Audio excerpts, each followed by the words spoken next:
السلام علیکم ورحمۃ اللہ وبرکاتہ نحمدہ ونصلی علی رسولہ الکریم اما بعد فاعوذ باللہ من الشیطان الرجیم بسم اللہ الرحمن الرحیم رب اشرح لی صدری ویسر لی امری واحلل عقدۃ من لسانی یفقہوا قولی ربنا زدنا علما اللہم فقہنا فی الدین۔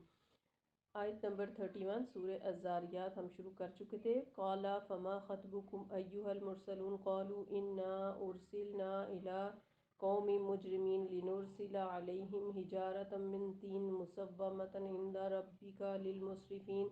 ابراہیم علیہ السلام نے کہا، اے بھیجے ہوئے فرشتگان الہی یعنی فرشتوں، کیا مہم آپ کو درپیش ہے؟ انہوں نے کہا، ہم ایک مجرم قوم کی طرف بھیجے گئے ہیں تاکہ اس پر پکی ہوئی مٹی کے پتھر برسا سکیں جو آپ کے رب کے ہاں حد سے گزر جانے والوں کے لیے نشان زدہ ہیں کہ کون سا پتھر کس کو جا لگے گا۔ پھر ہم نے ان سب لوگوں کو نکال لیا جو اس بستی میں مومن تھے، اور وہاں ہم نے ایک گھر کے سوا مسلمانوں کا کوئی گھر نہ پایا۔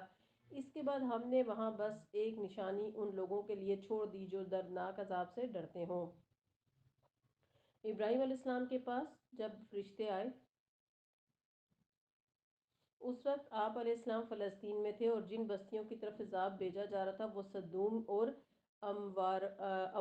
امورا کی قریبی بستیاں تھیں، جہاں ایک طویل عرصے تک حضرت لوط علیہ السلام نے تبلیغ کی تھی، لیکن ان کی دن رات کی کوششوں اور محنت کے باوجود کوئی شخص ایمان نہ لایا سوائے ان دو بیٹیوں کے، حتیٰ کہ ان کی بیوی بھی ان کے ساتھ نہیں تھی۔ اس کی وفاداریاں اور محبت اس کی قوم کے ساتھ تھی۔ قوم لوط ایک خاص نشے میں مبتلا تھے اور آخر وقت تک سمجھائے جانے کے باوجود اس سے نہ نکلے، اس لیے اللہ سبحانہ وتعالیٰ نے ان پر اپنا عذاب بھیج دیا۔ اللہ کے حکم سے لوط علیہ السلام اور ان کے گھر والے بستی سے باہر آ گئے، پھر باقی بستی کو اٹھا کر آسمانوں تک لے جا کر زمین پر پٹخا گیا، ان پر پتھر برسائے گئے، انہیں زمین میں دھسا دیا گیا، پانی میں ڈبویا گیا۔ تقریباً 2000 سال پہلے کا یہ واقعہ ہے، لیکن آج بھی ان کے اثرات کھنڈرات بحر مردار کے پاس دیکھے جا سکتے ہیں، اور آج بھی جو سبق لینا چاہے یا جس کے اندر سبق لینے کا مزاج ہو وہ ان واقعات سے اور خصوصاً اس واقعے سے اور ان آثار قدیمہ سے سبق لے سکتا ہے اور اللہ تعالیٰ کے نافرمانی کے کاموں کو چھوڑ سکتا ہے۔ وفی موسیٰ اذ ارسلناہ الی فرعون بسلطان مبین، اور تمہارے لیے موسیٰ کے قصے میں بھی نشانی ہے جب ہم نے اسے سری سند کے ساتھ فرعون کے پاس بھیجا تو وہ اپنے بل بوتے پر اکڑ گیا، تکبر کرنے لگا اور بولا، یہ جادوگر ہے یا مجنون۔ آخرکار ہم نے اسے اور اس کے لشکروں کو پکڑا اور سب کو سمندر میں پھینک دیا، ڈبو دیا، اور وہ ملامت زدہ ہو کر رہ گئے۔ اور تمہارے لیے عاد میں بھی نشانی ہے جبکہ ہم نے اس پر ایک ایسی بے خیر ہوا بھیج دی کہ جس چیز پر سے بھی وہ گزر گئی اسے بوسیدہ کر کے رکھ دیا۔ اور تمہارے لیے نشانی ہے سمود میں جب ان سے کہا گیا تھا کہ ایک خاص وقت تک مزے کر لو، مگر اس تنبیہ پر بھی انہوں نے اپنے رب کے حکم سے سرتابی کی، یعنی بات نہیں مانی۔ آخرکار ان کے دیکھتے دیکھتے ایک اچانک ٹوٹ پڑنے والے عذاب نے ان کو آ لیا۔ رجفتاً صیحتاً صاعقۃ طاغیہ کے الفاظ آتے ہیں اس قوم کے عذاب کے لیے۔ پھر نہ ان میں اٹھنے کی سکت تھی اور نہ وہ اپنا بچاؤ کر سکتے تھے، کہیں بھاگ کر نہ جا سکتے تھے اپنی ساری ترقیوں کے باوجود۔ اور ان سب سے پہلے نوح علیہ السلام کی قوم کو ہلاک کیا کیونکہ وہ فاسق لوگ تھے۔ انہم کانوا قوما فاسقین، اللہ کے نافرمان لوگ تھے۔ والسماء بنیناہا بأیدی وإنا لموسعون، اور آسمان کو ہم نے اپنے ہاتھوں سے بنایا اور ہم اس کو البتہ وسعت دیے جا رہے تھے۔ آسمانوں کی وسعت کا تو ہم سب مشاہدہ کرتے ہیں کہ جب گلیکسیز ایک دوسرے سے دور ہوتی ہیں تو انہی سے ایک نئی کہکشاں یعنی گلیکسی پھوٹ پڑتی ہے۔ اسے اس مثال سے بھی سمجھیں کہ جیسے ایک غبارے کے اوپر آپ قریب نکتیل کا گاگر پھولا ہوا پھلانا شروع کر دیں تو جوں جوں غبارہ پھولتا جاتا ہے نقطے یعنی ایک نقطے پر اگر آپ پھلانا شروع کر دیں تو جوں جوں غبارہ پھولتا جاتا ہے، اس طرح سے کہکشائیں بھی دور ہوتی چلی جاتی ہیں، غبارہ پھول کر بڑا ہونے لگتا ہے اور وہ نقطہ غائب ہو جاتا ہے اور ان کے اندر سے نئی کہکشائیں پیدا ہوتی چلی جاتی ہیں۔ اس اللہ سبحانہ تعالیٰ جتنا چاہے اپنی تخلیق میں اضافہ کر دے۔ وَالْأَرْضَ فَرَشْنَاهَا فَنِعْمَ الْمَاهِدُونَ، اور زمین کو ہم نے بچھایا اور ہم بڑے اچھے ہموار کرنے والے تھے۔ وَمِن كُلِّ شَيْءٍ خَلَقْنَا زَوْجَيْنِ لَعَلَّكُمْ تَذَكَّرُونَ، اور ہر چیز کے ہم نے جوڑے جوڑے بنائے شاید کہ تم اس سے سبق لو۔ فَفِرُّوا إِلَى اللَّهِ إِنِّي لَكُمْ مِنْهُ نَذِيرٌ مُبِينٌ، پس ڈرو اللہ کی طرف میں اور دوڑو اللہ کی طرف، میں تمہارے لیے اللہ کی طرف سے صاف صاف خبردار کرنے والا ہوں۔ یعنی ان سارے واقعات سے سبق سیکھو اور نافرمانی کے کام چھوڑ کر سب اللہ تعالیٰ کی طرف رجوع کرو اور اللہ سبحانہ وتعالیٰ کی طرف دوڑو۔ انسان کسی چیز کی طرف کب دوڑتا ہے؟ جب اسے اس کا شوق لگ جاتا ہے، اس چیز میں اسے کوئی فائدہ نظر آتا ہے، تو جب وہ چیز اس کا مقصد بن جاتی ہے، اس کا مرکز و محور اور توجہ ہوتی ہے، پھر کسی کو بھی بتانے کی ضرورت نہیں ہوتی کہ کس طرف جاؤ۔ جب انسان کے مقاصد اور اہداف واضح ہوتے ہیں تو پھر دوڑ لگانے میں کچھ مشکل نہیں ہوتی۔ حرم میں اگر خانہ کعبہ کو اوپر سے دیکھیں تو آپ دیکھیں گے کہ جو ہی اذان بلند ہوتی ہے تو ہر سمت سے لوگ ایک ہی طرف آ رہے ہوتے ہیں۔ مختلف علاقوں کے، مختلف قوموں کے مختلف لوگ ہوتے ہیں، لیکن سب کے سب ایک ہی سمت میں دوڑ رہے ہوتے ہیں۔ اسی طرح مسجد نبوی میں بھی نماز کے بعد یوں لگتا ہے جیسے ہر کونے کھردرے سے لوگ نکل کر ایک ہی طرف اکٹھے ہو رہے ہیں۔ تو یہ دوڑ اسی وقت ہوتی ہے جب انسان کو اپنے سامنے اپنا مقصد واضح نظر آ رہا ہوتا ہے کہ اس کو کیا کرنا ہے۔ زندگی میں بھی انسان تبھی دوڑ سکتا ہے، زیادہ تعمیری ہو سکتا ہے، جب اسے پتا ہو کہ اسے کرنا کیا ہے، اس کی سمت واضح ہو۔ جب ڈائریکشن مختلف ہو تو لوگ مختلف سمتوں میں بکھر جاتے ہیں۔ اس لیے بہت ضروری ہے کہ ہمارے دل میں سب سے بڑھ کر اللہ تعالیٰ کی محبت ہو، ہمارے دل میں اس کی ناراضگی کا خوف ہو، ہمارے دل میں اس کی عبادت کا شوق اور جذبہ ہو، پھر اللہ تعالیٰ کی طرف جانے کے لیے کسی کو دھکیلنا نہیں پڑے گا اور ہم خود ہی دوڑنے لگیں گے کہ اللہ تعالیٰ کے لیے کوئی کام کرنا ہے، اللہ کی طرف جانا ہے، اللہ نے بلایا ہے، خواہ نماز کے لیے یا کسی اور کام کے لیے، تو جو ہی کال آئے گی تو اللہ تعالیٰ کی رضا کے لیے ہم کسی بھی کام کرنے کے لیے فوراً ہی دوڑ پڑیں گے۔ اور اس کا فائدہ کیا ہے؟ نبی صلی اللہ علیہ وسلم نے فرمایا، مسند احمد کی روایت ہے کہ اللہ فرماتا ہے، اے ابن آدم تو میری طرف کھڑا ہو، میں تیری طرف چل کر آؤں گا، تو میری طرف چل کر آ، میں تیری طرف دوڑ کے آؤں گا۔ اور اگر ہم دوڑ کے جائیں تو اللہ سبحانہ وتعالیٰ اور کتنا زیادہ تیزی سے ہماری طرف پلٹیں گے۔ اس لیے دیر نہیں لگانی چاہیے، کفر اور معصیت اور ہر طرح کے گناہوں سے توبہ کر کے اللہ کی جناب میں پناہ لینی چاہیے۔ اور نہ بناؤ اللہ کے ساتھ کوئی دوسرا معبود، میں تمہارے لیے اس کی طرف سے صاف صاف خبردار کرنے والا ہوں۔ یوں ہی ہوتا رہا ہے، ان سے پہلے کی قوموں کے پاس بھی کوئی رسول نہیں آیا جسے انہوں نے یہ نہ کہا ہو کہ یہ ساحر ہے یا مجنون۔ کیا ان سب نے آپس میں اس بات پر سمجھوتا کر لیا ہے؟ نہیں، بلکہ یہ سب سرکش لوگ ہیں۔ پس اے نبی صلی اللہ علیہ وسلم ان سے رخ پھیر لیجئے، فما انت بملوم، آپ صلی اللہ علیہ وسلم پر کچھ ملامت نہیں۔ وذکر فإن الذکر تنفع المؤمنین، البتہ نصیحت کرتے رہیے کیونکہ نصیحت ایمان والوں کے لیے نافع ہے، کیونکہ مومن نصیحت کو قبول کرنے والا ہوتا ہے۔ رسول اللہ صلی اللہ علیہ وسلم نے فرمایا، مومن کو اس حال میں پیدا کیا گیا کہ وہ آزمائش میں مبتلا ہونے والا، بہت توبہ کرنے اور بھولنے والا ہوتا ہے۔ جب اسے نصیحت کی جاتی ہے تو وہ نصیحت کرتا ہے، سلسلۃ الصحیحہ کی حدیث ہے، اور یہ نہیں کہتا کہ مجھے مت سناؤ، مجھے مت بتاؤ، کسی اور کو بتاؤ، خود اپنے آپ کو دیکھو۔ مومن ایسی باتیں نہیں کرتا۔ مومن کو جب کوئی اس کے کسی گناہ کی طرف توجہ دلاتا ہے تو وہ پوری طرح اس کی طرف متوجہ ہو جاتا ہے اور اپنی غلطی کو مان لیتا ہے۔ اس آیت کو بھی آپ انڈر لائن کیجئے، کتنی خوبصورت آیت ہے، اور اپنے آپ کو اس کے مطابق پرکھیے۔ فذکر فإن الذکر تنفع المؤمنین، کہ پس نصیحت کیجئے، کرتے رہیے، کیونکہ نصیحت ایمان والوں کو فائدہ دیتی ہے۔ تو جو مومن ہوتا ہے وہ نصیحت قبول کرتا رہتا ہے، حق بات کو لیتا رہتا ہے، اسے خوشی سے قبول کرتا ہے کیونکہ اس کو اس میں اپنی بھلائی نظر آتی ہے۔ وَمَا خَلَقْتُ الْجِنَّ وَالْإِنسَ إِلَّا لِيَعْبُدُونِ مَا أُرِيدُ مِنْهُمْ مِنْ رِزْقٍ وَمَا أُرِيدُ أَنْ يُطْعِمُونِ، میں نے جنوں اور انسانوں کو اس کے سوا کسی کام کے لیے پیدا نہیں کیا کہ وہ میری بندگی کرے، میں ان سے کوئی رزق نہیں چاہتا اور نہ یہ چاہتا ہوں کہ وہ مجھے کھلائیں۔ اللہ تو خود ہی رزاق ہے، بڑی قوت والا، زبردست۔ یہ آیت ہمیں مقصد وجود کی یاد دہانی کراتی ہے کہ ہم دنیا میں کس کام کے لیے بھیجے گئے ہیں، اور وہ کام ہے اللہ تعالیٰ کی عبادت۔ اللہ تعالیٰ کی عبادت کے لیے اللہ تعالیٰ کی پہچان ضروری ہے، کیونکہ اگر پہچان نہیں ہوگی تو کس طرح عبادت کریں گے؟ جب جانتے ہی نہیں اس کو تو اس کو خوش کیسے کر سکتے ہیں؟ اس لیے لیعبدون کا ایک معنی لیعرفون بھی کیا گیا ہے تاکہ وہ پہچان لیں۔ رسول اللہ صلی اللہ علیہ وسلم نے فرمایا، جو شخص اس حال میں مرا کہ وہ جانتا تھا کہ اللہ کے سوا کوئی معبود نہیں، وہ جنت میں داخل ہوگا۔ یہ مسلم کی روایت ہے۔ یعنی لا الہ الا اللہ کہنے والا، ہم دراصل اپنے رب کی عبادت، اللہ کی عبادت ہی کا وعدہ کرتے ہیں، اور یہ ہمارا سب سے پہلا فریضہ ہے۔ جب رسول اللہ صلی اللہ علیہ وسلم نے معاذ رضی اللہ عنہ کو یمن بھیجا تو ان سے فرمایا کہ تم ایک ایسی قوم کے پاس جا رہے ہو جو اہل کتاب ہیں، اس لیے سب سے پہلے انہیں اللہ کی عبادت کی دعوت دینا۔ جب وہ اللہ کو پہچان لیں تو انہیں بتانا کہ اللہ تعالیٰ نے ان کے لیے دن اور رات میں 5 نمازیں فرض کی ہیں۔ جب وہ اسے بھی ادا کریں تو انہیں بتانا کہ اللہ تعالیٰ نے ان پر ان کے اموال میں زکوٰۃ فرض قرار دی ہے۔